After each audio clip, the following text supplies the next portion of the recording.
এমন এক কম হচ্ছে প্রবাসী যারা নিজেদের বুকের মধ্যে হাজার লক্ষ কোটি আশা আকাঙ্ক্ষা চাওয়া পাওয়াকে চাপা দিয়ে তারা এই দূর প্রবাসে তারা পড়ে থাকে।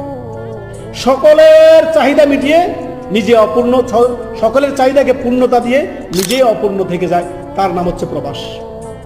বহু কষ্টকে বুকে চাপা দিয়ে থাকার নাম হচ্ছে প্রবাস। সন্তান সন্ততি পিতামাতা স্ত্রী পুত্র এই যে পুরো আপনার নিকটাত্মীয় ছেড়ে প্রবাসে আপনার কষ্ট করে থাকার নাম হচ্ছে প্রবাস।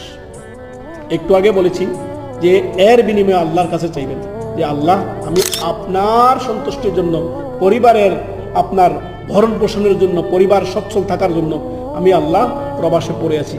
কার না চায় সন্তানকে নিয়ে আপনার দুবেলা খাবার দাবার খাওয়ার? কার মন না চায় যে